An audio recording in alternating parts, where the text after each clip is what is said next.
Hey travelers, today I want to talk to you about the top 3 travel tips that you need to know. There's a lot of travel tips out there. I've seen tons of videos, but these are some tips that you may not have heard of before and can keep you out of a pretty pickle. Okay, so the first tip that I want to tell you, I unfortunately learned the hard way. And these things happen, live and learn. How to avoid the $20 ATM or bank machine. So every time you go to a bank in a foreign country or an ATM in a foreign country, you're going to pay fees. You're going to pay that fee on top of the service fee that your local bank charges, plus any currency conversion fees. But it depends on which ATM you go to as to what additional fees you might incur. So if you go to a non-branded ATM, for example, a lot of the ATMs in hotels won't be associated with a major bank. If you're walking along in Playa del Carmen, in Cabo San Lucas, along the marina, you are going to come across a lot of standalone ATMs. And again, they're not associated with a bank. These are the ones you have to watch out for. My friend and I, we were on a trip and we were staying at the Playa Car Palace, really close to the ferry terminal to Cozumel. And we needed some money for tips. And we went to this nearby bank machine because we were running off to a meeting shortly. And we couldn't really see it, again, written in Spanish. We thought we converted it correctly, got home and found out we'd been charged $20 for that single transaction. The trick is, use an ATM that is associated with a major bank. So if you're in Mexico, Bancomer is a very popular one. There's also pretty much everywhere you go, you're going to see a Scotiabank, CIBC, even Bank of Montreal. So these are safe ones to use. Almost certainly mean you're going to pay reasonable withdrawal fees. Okay, number 2, which is something that we all love to do. We love to appreciate the staff that are so hardworking at the resorts. And of course, tipping is always accepted and always appreciated, but sometimes you might like to take some other stuff. If your favorite bartender has told you that he's got 3 lovely little daughters and you brought some teddy bears or something to give to him for his kids.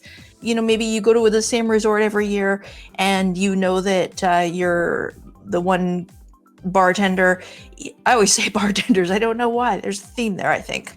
If you go to your bartender and you know that they're a big fan of a particular TV show or movie or sports team, and you've brought a shirt for that person, then that's, again, a great thing for you to do. What you need to do, though, so that they don't have to go through about 1,000 questions about where they acquired this stuff, is you need to write them a note. So basically put on there that you're giving this gift of whatever to so-and-so, or, just housekeeping or the bar staff. Put your name on it, your room number, and sign it. And that way they can take that note with them. And then when they go to leave the resort, of course, the security is very tight. They don't want to have any issues. So they're checking all their bags, all that kind of stuff. And they can provide that note to provide proof that this was a gift that was intended for them. Okay, so I don't know about you, but when I'm on vacation, it's an indulgent experience. And sometimes I like to bring some snacks from home, snacks that I try to avoid all the rest of the year.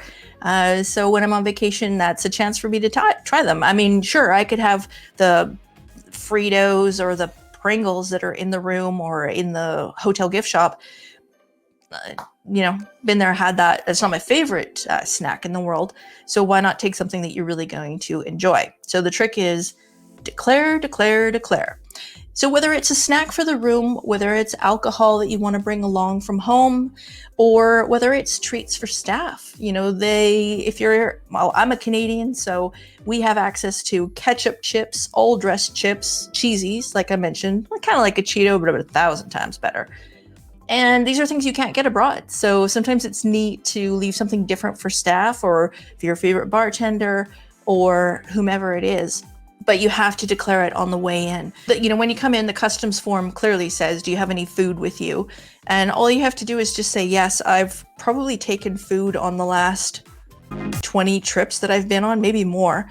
And I just declare it, no big deal. Once in a while, it gets a little complicated if I'm bringing a Strongbow cider and a bunch of junk food.